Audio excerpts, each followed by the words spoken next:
আসসালামু আলাইকুম। আজকে 2026 সালের যে নির্বাচন, সেই নির্বাচন নিয়ে মূলত আলোচনা হবে।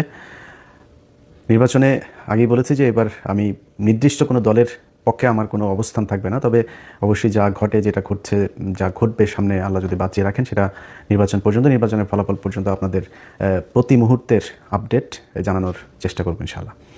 তো তার ধারাবাহিকতায় আজকে আপনাদের বলা চলে সূচনা একটা বক্তব্য দিচ্ছি, যেখানে মূলত বিএনপি এবং জামায়াত দুই দলই এবারের প্রতিদ্বন্দ্বিতা করছে মূলত। তো তাদের ভেতরে কাদের অবস্থান কেমন আছে, ক্ষমতায় কারা যেতে পারেন, কেন যেতে পারেন, বা আপনার কাকে পছন্দ করা উচিত, সমর্থন দেওয়া উচিত ইনডিরেক্টলি, সেটারও কিছু ইঙ্গিত আমার এই ভিডিওতে থাকবে।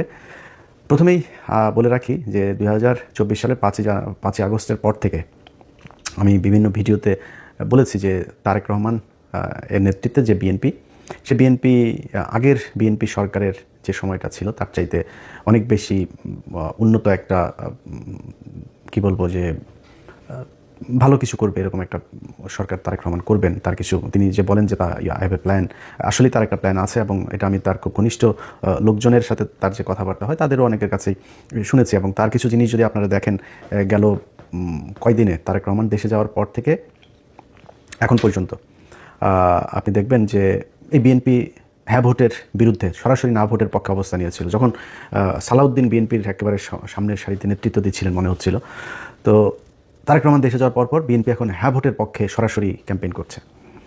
তারপরে কিছু কিছু জায়গায় আবার বলা হচ্ছে যে বিএনপির এই বিসমিল্লাহ সরিয়ে দেওয়া হচ্ছে সংবিধান থেকে, এই হ্যাঁ ভোটের পক্ষে ভোট দিলে। একদম মিথ্যা একটা কথা। সংবিধানের যেসব অনুচ্ছেদগুলো পরিবর্তন করতে চায়, সংস্কার করতে চায়, একমাত্র সেই অনুচ্ছেদগুলো নিয়ে কথা বলা হচ্ছে। বিসমিল্লাহ এটা প্রস্তাবনায় আছে, এটা নিয়ে কোনো আলোচনা হয় না, এটাতে টাচই করে নাই। এটা কোনো সংস্কার চায় না, যে কারণে ওই আলোচনা এই ইয়েতে নেই। তো এটাকে বোঝানো হচ্ছে যেহেতু এই সংস্কারের এই জায়গায় নেই, সংস্কার এই জায়গায় থাকবে না, তো পুরো সংবিধান তো সংস্কার করা হচ্ছে না, সংবিধান তো আর বাতিল করে দেওয়া হচ্ছে না, সংবিধান এই সংশোধন করার একটা বিল আনার পক্ষে কাজ করছে। তো সেখানে যেগুলো যেগুলো সংশোধন করা দরকার সেটার ব্যাপারে আলোচনা হয়েছে।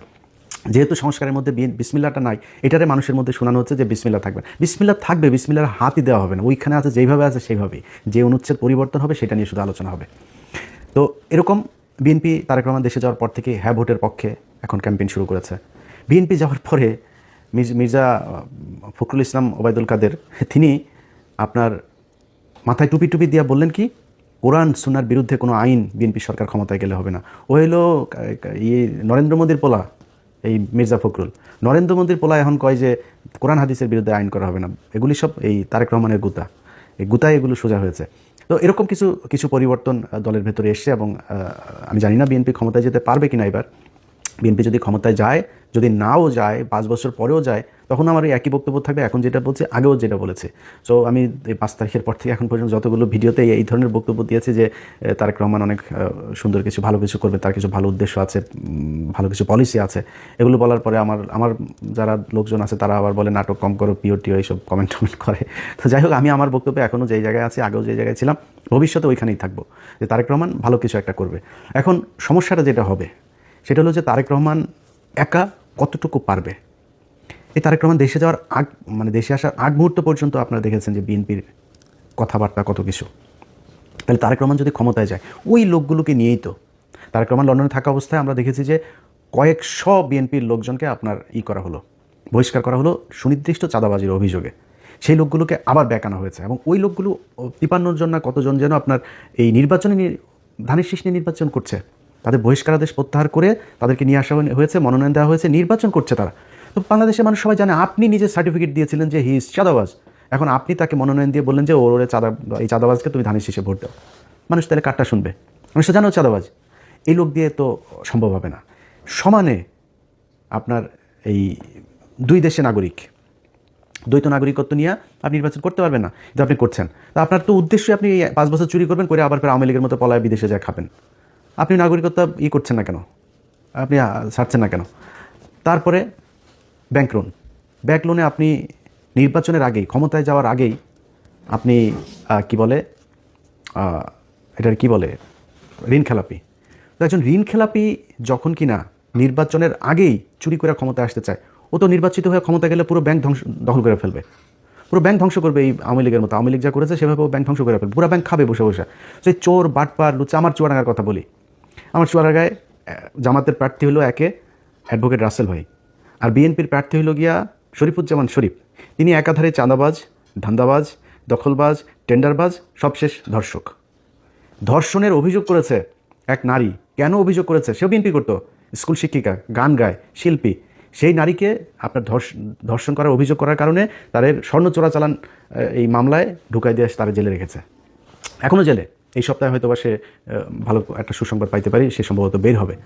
তো এই ব্যক্তিরা যদি আপনি জামাতের রাসেল ভাইয়ের কাছে যদি আপনি শরীফ ধর্ষককে দাঁড় করান, তো মানুষ কাকে ভোট দিবে? সারা দেশে তো একই অবস্থা। এই যে মির্জা আব্বাস আর পাটোয়ারি তো কোনো রিক্সাওয়ালার কাছ থেকে চান্দা নেয় না, কোনো দোকান থেকে চান্দা নেয় না, ফুটপাত থেকে চান্দা নেয় না। চান্দা আব্বাসের কাজে চান্দা নেওয়া। সারা জীবন চান্দাবাজি করেছে, এখনও চান্দাবাজি করে। এই যে আপনি ওনারা অনেক সময় বলে বেড়ান যে জামাতের লোকজন হলো গিয়া কিচ্ছু করে না, জামাতের লোকজন কোনো কষ্ট করে না, জামাতের লুকিয়ে লুকিয়ে আরামে তারপরে আওয়ামী লীগ সেজে তারপরে রাজনীতি করেছে। জামাতের কয়জনের ফাঁসি হয়েছে, জামাতের কতজন জেলে গিয়েছে, জামাতের কতজন রিমান্ডে গিয়েছে, জামাতের কতজন গুম হয়েছে, কতজন অঙ্গ হারিয়েছে, এটা হিসাব করতে চাইলে হিসাব করেন, তাহলে বুঝবেন যে কাদের উপরে কত নির্যাতন হয়েছে। চান্দা আব্বাসের পুরো ঢাকা ব্যাংক আরামসে তার বেড়েছে, আরও বাড়তে থেকেছে।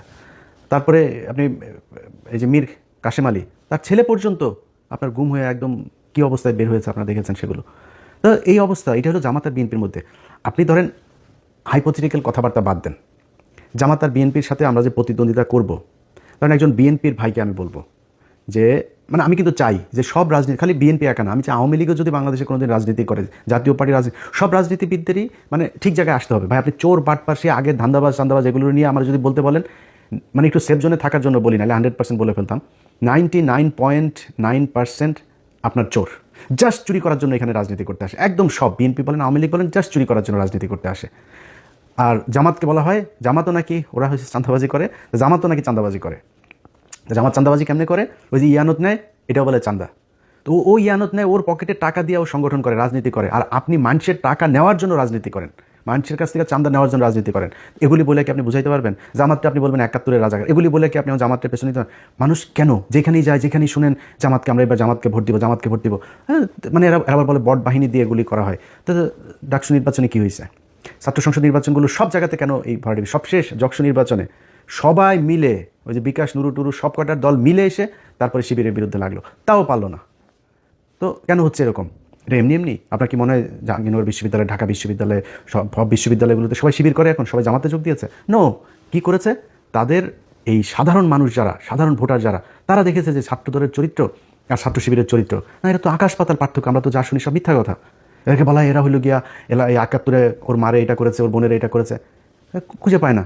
সারা বাংলাদেশে যে মেজর আখতারুজ্জামান, তিনি এদিন একটা কথা বলেছেন যে ভাই 71-এ জামাত ইসলামের সংগঠনের সব মিলায় লোক ছিল না 300 জন, তারা 64 জেলায় একদম সংগঠন করে, এই যে রাজাকার বলা হয়, রাজাকার জিনিসটাই তো মানে বিকৃতভাবে উপস্থাপন করা হয়েছে। রাজাকার ছিল পাকিস্তানি বাহিনীরা, এই যে ব্রিজ কালভার্ট যেগুলো ভেঙে দিচ্ছিল মুক্তিযোদ্ধারা, এগুলো রক্ষণাবেক্ষণের জন্য তাদের ইউনিফর্ম ছিল চৌকিদারদের মতো। আপনি মেজর আক্তার নিজেও এই কথাটা বলেছে, এটা এর আগেও আমরা বিভিন্ন বইতেও পড়েছি, আপনি বিভিন্ন বিদেশি যেসব ডকুমেন্টারিগুলো ছিল তখনকার, সেগুলো তো গেলেও দেখবেন। এটা কোনো রাজনৈতিক দলেরই ছিল না, জামাতের কোনো সংগঠনই ছিল না তখন সেইভাবে, মানে জেলা ভিত্তিক। ঢাকা শহরে একটা ছোট্ট একটা ছিল, ওইটা নিয়ে তারা রাজনীতি করতো। তো এটাকে বানানো হয়েছে রাজাকার। তারা বিভিন্ন মানুষের হরিণ ধরে নিয়ে নাকি পাকিস্তানিদের দিয়ে কার মারে মারে করায়, তারপরে আকাম কোকাম করায় ওদের সজীবাজের জয় পয়দা হওয়া, এইগুলো বানানো হয়েছে। এগুলো তো ভাই মানুষ এখন বলে করা যাবে না। এখন করতে হবে কি? আপনাকে রাজনীতি করতে হলে ওর চাইতে বেটার কোনো রাজনীতি করতে হবে। জামাত ইসলাম এই একটা সংবাদ সম্মেলন করবে, ওদের একটা মিটিং হবে, ওদের দলের কাউন্সিল হবে, পদ দেওয়ার নাম বলার পরে সে জানেও না কিসের লবিং টবিং, সে জানেও না কে হবে, সে কান্না করে, নামাজ পড়ে, সেজদা দেয়। কেউ কারোর পক্ষে কোনো বিপক্ষে বিদ্রোহী প্রার্থী কোনো কিছু নাই। এনসিপির পোলাপান, অজ্ঞাত পোলাপান, চেনে না কেউ এলাকায়, কেন্দ্র থেকে সিদ্ধান্ত হয়েছে তাকে লক্ষ্মীপুরে এক আসনে দেওয়া হবে। বিশাল প্রভাবশালী জামাত ইসলামের বিরাট মানে হেভিওয়েট প্রার্থী সরে গিয়েছে। এই যে মাহফুজের ভাইকে দিয়েছেন ওই আসনের যে জামাতের প্রার্থী, উনি ভীষণ জনপ্রিয়, দাঁড়াইলেই পাশ করবে এরকম একজন প্রার্থী। দল বলেছে মাহফুজের ভাইকে দিতে হবে, সরে গিয়েছে, কোনো আপত্তি নাই। একটা জায়গায় আসন দেওয়ার পর 2 মিনিটের মধ্যে জামাতের প্রার্থী ফেসবুকে পোস্ট করেন, দলীয় সিদ্ধান্তকে স্বাগত জানিয়ে, শ্রদ্ধা জানিয়ে সরে যাচ্ছে। কেন?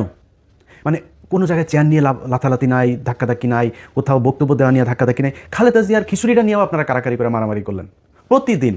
প্রতিদিন এদের কামড়ি সেই আওয়ামী লীগ যা করতো তাই হচ্ছে। আপনি বলেন ভাই আপনি আমার যদি এমন বলেন যে ও ইলিয়াস বোধহয় জামাতের দালালি করে, ভাই বললে কোনো সমস্যা নাই, আপনি যার মনে চায় বলেন। আমি তো আপনাদেরকে বিএনপি ক্ষমতায় আসার আগে আওয়ামী লীগ থাকা অবস্থাতে সবসময় একটা কথা বলেছি কি, আমার খালি আমি রাজাকার হইতে রাজি, আমি পাকিস্তানি মিলিটারি হইতে রাজি, সব হইতে রাজি, যা বানাবি সব হইতে রাজি, কিন্তু আমার আওয়ামী লীগ খালি বানাবি না, আর কিছু সমস্যা নেই। তো আমাকে আপনি যা মনে চায় বলেন, আপনি নিজেকে কোশ্চেন করেন, একটা সংগঠনের এত নিয়ম শৃঙ্খলা, এত ডিসিপ্লিনের মধ্য দিয়ে যে সংগঠন আসবে, কোনো চাঁদাবাজির নাই, অভিযোগ নাই, ধর্ষণের অভিযোগ নাই, টেন্ডারবাজির অভিযোগ নাই, এরকম একটা দলের পাশে দাঁড়িয়ে আপনি চান্দা আব্বাসকে দিয়ে কীভাবে দল চালাবেন?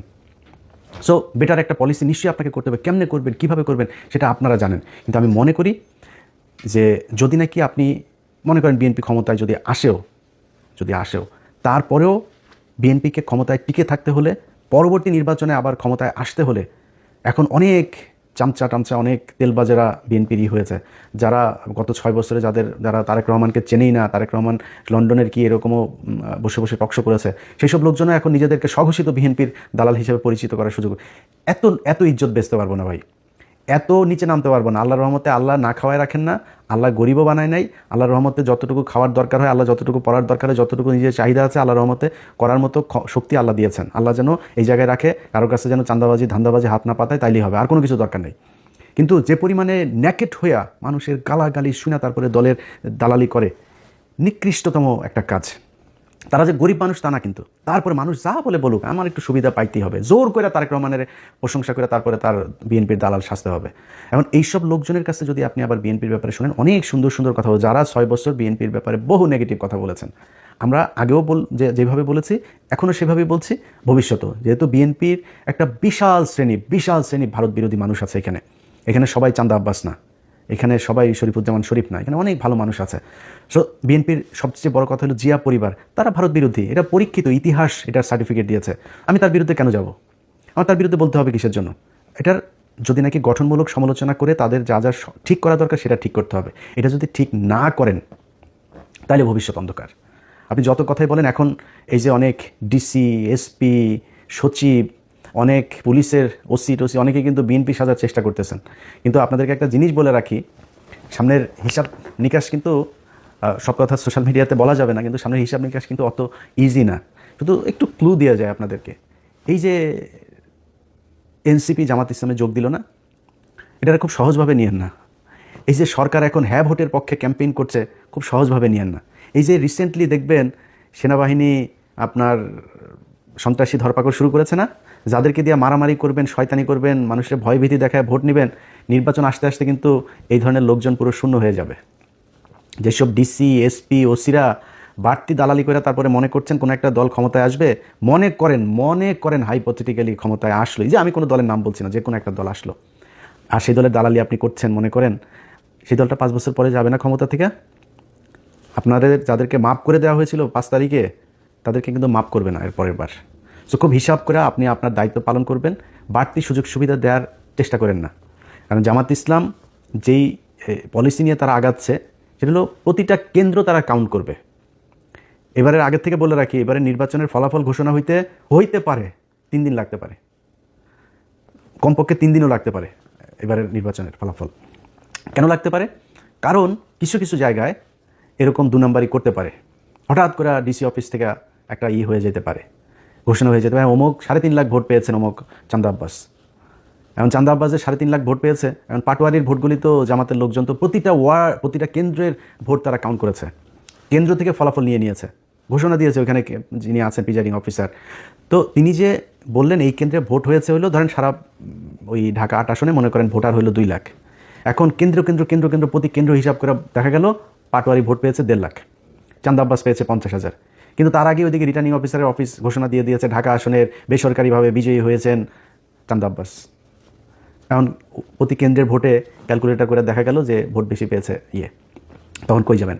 সো এরকম 2-1 জায়গায় ঘটতে পারে, আর বেশিরভাগ জায়গাতেই এরকম করা যাবে না। খুব সুষ্ঠু একটা ভোট হবে, এটা মাথায় রেখে তারপরে নির্বাচনে কাজ করতে হবে। যাদের এই যে ঋণ খেলাপি যারা করে এখন নির্বাচন, এই যে হাসনাতের এইখানে ব্যাংকের কর্মকর্তাকে জোর করে আদালতে নিয়ে এখন বলানো হচ্ছে যে তার সাথে আমাদের মীমাংসা হয়ে গিয়েছে। যে ব্যক্তি এটা করছে সে ক্ষমতায় গিয়ে পুরো ব্যাংক খেয়ে ফেলবে। আমি তার কেন বলতে, এই লোকটার গতকালকে একটা ভিডিও দেখলাম, সাংবাদিক ছবি তুলছে, প্রচণ্ড খারাপ ব্যবহার করে সেই লোকটার সাথে করছে, এ নাকি মানে উদয় মানুষজনের ধরে চড়থাপ্পড় মারে, রিক্সাওয়ালাদেরকে গাড়ি থেকে বের হয়ে যায়, রিক্সাওয়ালা ধরে থাপড়ে, মানে খুবই মানে বেয়াদব টাইপের লোক। তো এই ধরনের একটা লোক আপনার এলাকার এমপি হবে, এটা মানুষ মানবে যখন আপনার হাতে অপশন আছে। আগের হিসাব বাদ, আওয়ামী লীগের সোর্স ছিল, আপনি একটা বদমাইশ ছিলেন, এটা অন্য জিনিস। এখন তো নিজেদের পকেটের টাকা খরচ করে ডিসিপ্লিন একটা দল আপনার অপোজিশনে। সো সেই সাধারণ মানুষগুলো যারা সুইং ভোটার, সেই সুইং ভোটারগুলোর সিদ্ধান্ত কোন দিকে যাবে। সারা জীবন কিন্তু এই সুইং ভোটারদের ভোটের মাধ্যমে এই দেশের রাজা নির্বাচিত হয়েছে, পরাজিত হয়েছে। সো এবারও সেটাই হবে আমি আশা করি। এবং সেই সুইং ভোটাররা কোন দিকে ভোট দিবে সেটা আমার মনে হয় বিশ্ববিদ্যালয়ের ছাত্র সংসদ নির্বাচনগুলোতে কিছুটা দেখিয়ে দিয়েছে। আমরা বিএনপি এবং জামাত, তাদের মধ্যে সে আওয়ামী লীগ বিএনপির মতো অবস্থা, আওয়ামী লীগ জামাতের মতো অবস্থা কখনো ফিরে আসুক আমরা চাই না। একটা দল নির্বাচনে জিতে আসবে, যারা এক্সট্রিম কথাবার্তা বলে তারপরে এই দুই দলের ভেতরে গ্যাঞ্জাম বাজাইতে চান, আপনার সোশ্যাল মিডিয়াতে কমেন্ট করে ভুয়া ফেক আইডি টাইডি খুলে তারপরে দুই দলের ভেতরে ডিজিএফআর কিছু আছে, আওয়ামী লীগের কিছু আছে, ইন্ডিয়ান কিছু আছে, এরা এগুলো করতে চায়। আমি সেই রাস্তায় কখনোই হাঁটবো না। বিএনপি এবং জামাত, এই দেশে দুইটা রাজনৈতিক দল থাকতে হবে। সো দুইটা রাজনৈতিক দল যেহেতু থাকতে হবে, আমি মনে করি বিএনপি এবং জামাত এই দুইটা আমার বেস্ট চয়েস। সো তাদের ভেতরে প্রতিযোগিতা থাকবে, প্রতিদ্বন্দ্বিতা থাকবে, কখনোই সে আগের মতো প্রতিহিংসা হবে না, আগের মতো মানুষ গুম হবে না। নির্বাচনে জেতার জন্য কাউকে আপনার ফাঁসি দিয়ে মারা হবে না, নির্বাচন করতে পারবেন এই জন্য কাউকে জেলে নিয়ে রাখা হবে না, জেলে নিয়ে স্লো পয়জন করা হবে না। সো এটা কোনো দিন যেন ফিরে না আসে বাংলাদেশে। হ্যাঁ, মারামারি হবে, 2-4 জন মারাও যাবে, এরকম ঘটনা ঘটবে বাংলাদেশের মতো। এরকম মানে এখনও অর্ধসভ্য দেশগুলোতে তো এগুলো হবে, তৃতীয় বিশ্বে এটা খুব স্বাভাবিক বিষয় যে যেই সব দেশে এখনও রাজনীতিতে অনেক ব্যক্তি স্বার্থ থাকে, আর্থিক অনেক সুবিধা লাভের ব্যাপার থাকে, সেখানে হইতে পারে, কিন্তু সেই পরিস্থিতি যেন আর কখনো না হয় সেই আশা করি। সে কারণেই আমি মনে করি যে সামনে নির্বাচনটা একটা সুষ্ঠু নির্বাচন হবে, এবং সেই নির্বাচনে আমার জন্য আমার ব্যক্তিগত মতামত, যদি বিএনপি অথবা জামাত এমন একটা কিছু করতে পারে, তারা সেটা নির্বাচনের আগে নিশ্চয়ই ঘোষণা দেওয়ার দরকার নাই, দিবেও না। তাদের একটা একটা কি সরকার, জাতীয় একটা সরকার টাইপের, যারাই ক্ষমতায় আসুক, দেখা গেলো যারা সংখ্যাগরিষ্ঠতা পাবে তাদের প্রধানমন্ত্রী থাকবে, এরপরে কয়েকটা মন্ত্রণালয়, কতগুলো আসন পেলে কোন কোন মন্ত্রণালয় কাদের কোনটা থাকবে, এরকম কিছু মন্ত্রণালয়গুলো তাদের কিছু ভাগ দেওয়া এবং সবাই মিলেমিশে দেশটা চালানো। আমি মনে করি এরকম কোনো কিছু একটা করলে সবচেয়ে ভালো কিছু হবে। এবং আমার বিশ্বাস যে তারেক রহমান এবং ডাক্তার শফিকুর রহমান দুইজন, মাঝখানে ডক্টর ইউনূস তো আছেনই, তাদেরকে নিয়ে ভালো একটা নির্বাচন হবে এই স্বপ্ন দেখি।